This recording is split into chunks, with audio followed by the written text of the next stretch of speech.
கேட்கக்கூடிய விஷயம் என்னன்னு பாத்தீங்கன்னா நம்முடைய வாழ்வாதாரத்தை, அதாவது வாடகை வாகன உரிமையாளர்கள் மற்றும் ஓட்டுநர்களுடைய வாழ்வாதாரத்தை பாதுகாக்கக்கூடிய சின்ன சின்ன விஷயங்கள் என்ன. சொந்தமாக பயன்பாட்டுக்கு வாங்கி வண்டியை ஓட்டக்கூடிய வாகனங்கள் இன்னைக்கு கள்ளத்தனமாக வாடகைக்கு இயக்கிறாங்க. இதனாலதான் நம்ம தொழில் பெரிதும் பாதிக்கப்படுது. சொந்த பயன்பாட்டு வாகனங்களை கள்ளத்தனமாக வாடகைக்கு இயக்கக்கூடிய நபர்களாலதான் நம்ம தொழில் இந்த அளவுக்கு பாதிக்கப்படுது. இதை புரியுங்க சார் அப்படின்னு பல முறை போக்குவரத்து துறையில நம்ம வலியுறுத்திட்டு இருக்கோம். அதுக்கு அவங்க கூடிய சொல்லக்கூடிய பதில், போதுமான ஆள் இல்ல தம்பி, நாங்க கண்டிப்பா நடவடிக்கை எடுக்கிறோம். எப்ப எடுப்பீங்க? அதாவது இந்த திராவிட மாடல் அரசு அவங்களுடைய கட்சியை வளர்க்கறதுக்கு விளம்பரத்துல காட்டக்கூடிய இன்ட்ரெஸ்ட இந்த ஓட்டுநர்களுடைய வாழ்வாதாரத்தை காப்பாற்றுறதுக்கு முற்பட்டு வந்தாங்கன்னா அது கொஞ்சம் சிறப்பா இருக்கும். அதே போல ஆட்டோ மீட்டர் கட்டணம் 2012 நிர்ணயிக்கப்பட்ட ஆட்டோ மீட்டர் கட்டணத்தை இன்னைக்கு வாங்குங்கன்னா எப்படி கட்டுப்படி ஆகும்? அன்னைக்கு வேலை என்ன, இன்னைக்கு வேலை என்ன? இந்த பொருளாதாரத்தை பத்தி தெரியாதா? மத்திய அரசுடைய பட்ஜெட்டை குறை சொல்ற நீங்க தமிழக அரசுல தமிழக அரசு இவ்வளவு ஓட்டுநர்களுடைய வஞ்சிக்கக்கூடிய வாழ்வாதாரத்தை கேள்விக்குறியாக்கக்கூடிய இந்த விஷயங்கள்லாம் உங்க கண்ணுக்கு தெரியாதா? இந்த ஓட்டுநர்களுடைய வாழ்வாதாரத்தை காப்பாற்றுறதுக்கு உங்க பட்ஜெட்ல இடம் இல்லையா? அதை கவனத்தை வச்சுக்கோங்க. ஏன்னா ஓட்டு ரொம்ப முக்கியம். அதனால சொல்றேன், ஓட்டுநர்கள் இன்னைக்கு இங்க 500 பேர் இருக்காங்க நினைக்காதீங்க. தமிழ்நாட்டுல லட்ச ஓட்டுநர்களுடைய குடும்பங்கள் அவ்வளவு வாக்குகள் இருக்கு. அதெல்லாம் பாத்துக்கோங்க. அடுத்து பிரதானமான ஒரு விஷயம், இந்த சீட் பெர்மிட் கொடுக்கறதுல மேக்ஸி கேப் வாகனங்களுக்கு சீட் பெர்மிட் கொடுக்கறதுல என்ன பிரச்சனை? மற்ற மாநிலங்கள்ல சாத்தியமாகிறது, ஏன் தமிழக அரசுல சாத்தியம் இல்ல? வியாபாரம் பண்றீங்க, வியாபாரம் ஆக்குறீங்க, வாடகை வாகன உரிமையாளர்களை தொழிலை வியாபாரமா பாக்குறீங்க. இதை ஒருபோதும் அனுமதிக்க மாட்டோம். இதை ஒருபோதும் அனுமதிக்க மாட்டோம். எங்களுடைய கோரிக்கை வென்றடையும் வரை, எங்களுடைய கோரிக்கை நிறைவேற்றப்படும் வரை எங்களுடைய போராட்டம் மிக வலிமையாக வலுவரும் என்பதை தெரிவித்துக் கொண்டு வாய்ப்புக்கு நன்றி கூறி விடைபெறுகிறேன். நன்றி, வணக்கம்.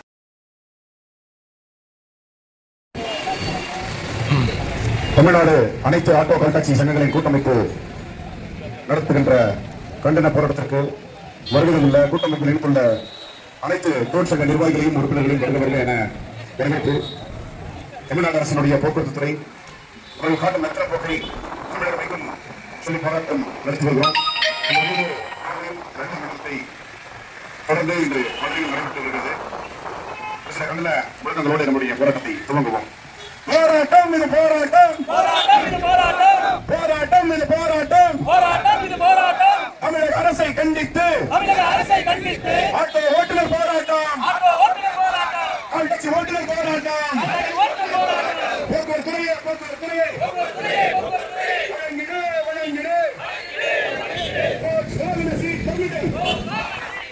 அதிகரித்து வழங்கிடு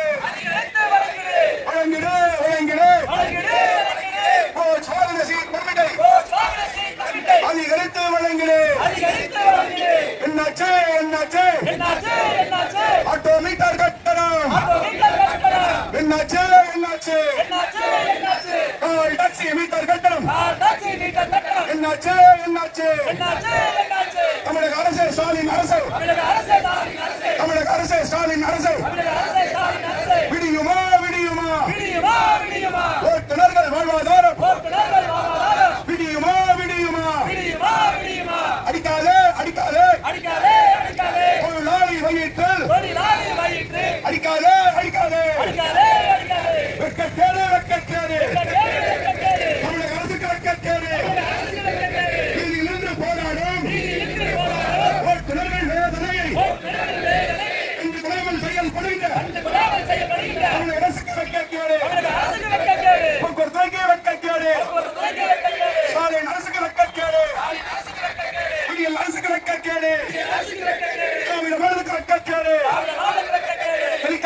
தெளிக்காதே ஓட்டுநர்கள் மீது வன்மத்தை தெளிக்காதே. ஸ்டாலின் அரசே தமிழக அரசு, ஓட்டுநர்கள் மீது வன்மத்தை தெளிக்காதே. வழிவிடு ஓட்டுநர்கள் போராட்டம் வெல்வதற்கு வழிவிடு.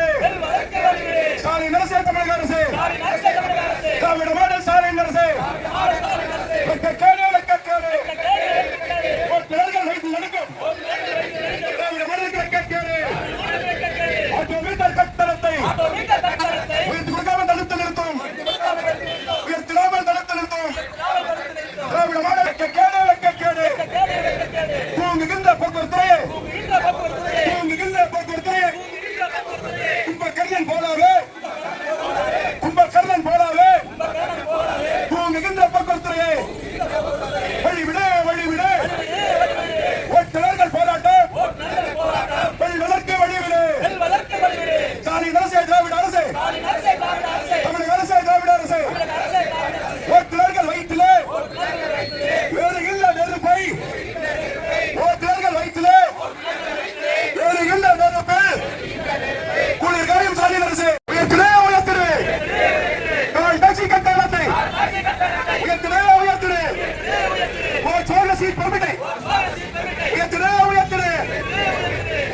முறைப்படுத்து தடை செய் தடை செய் தடை செய் தடை செய் பைக் டாக்ஸை தடை செய் தடை செய் தடை செய் தடை செய் தடை செய் பைக் டாக்ஸை தடை செய் முறைப்படுத்து முறைப்படுத்து முறைப்படுத்து முறைப்படுத்து கார்பரேட் கம்பெனிகளை முறைப்படுத்து கார்பரேட் கம்பெனிகளை முறைப்படுத்து போக்குவரத்துறையே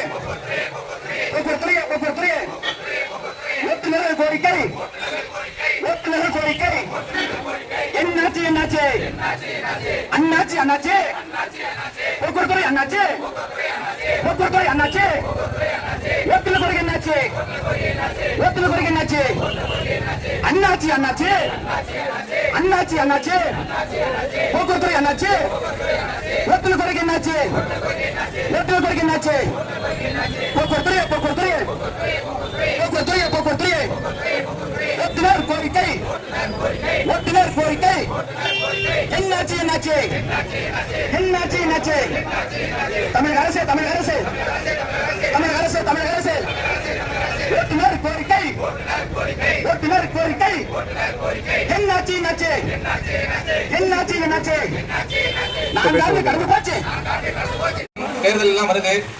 நம்மளோட ஓட்டுநர் சொந்தங்கள் பல லட்சக்கணக்கான குடும்பங்களோட ஓட்டுகள் இருக்கு, வாக்கு வங்கிகள் நம்மகிட்ட இருக்கு. அது எல்லாமே இனி சரிவர செய்யக்கூடிய அரசுக்கு தான் நம்ம போட்டியிடணும். அதுக்காக தமிழகம் முழுவதும் இந்த போராட்டங்கள் ஜேடிசி ஆபீஸ் ஆர்டிஓ ஆபீஸ் எல்லா அலுவலகங்களையும் நடக்குது.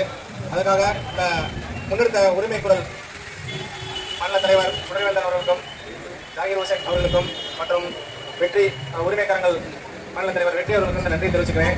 இந்த போராட்டங்கள் வலுப்பறந்து நம்மளோட இந்த கோரிக்கை எல்லாமே இந்த தமிழக அரசு திரும்பி பார்த்து ஏதாவது ஒரு நடக்கணும். சீட் பெர்மிட் பலம் 12+1 தான் இருக்கு மேக்ஸிமம்.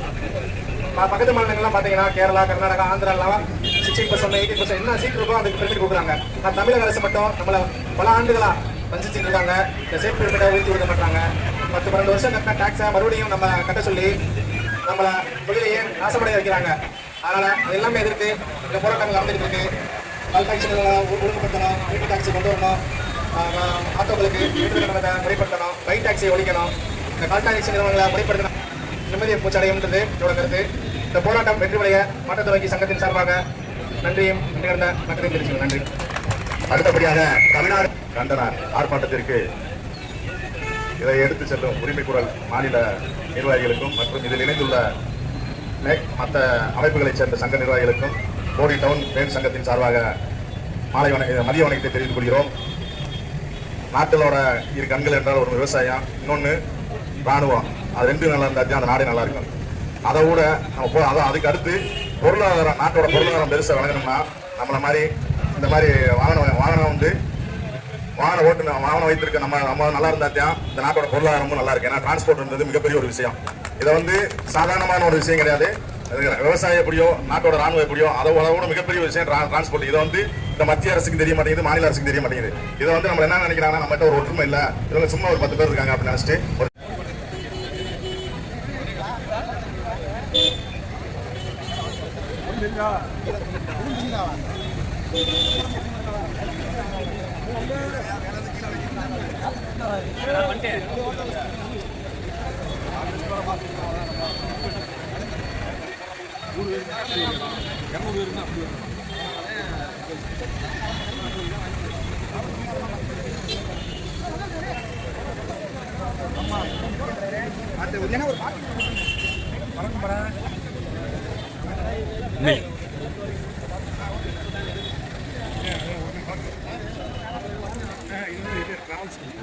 டிராவல்ஸ்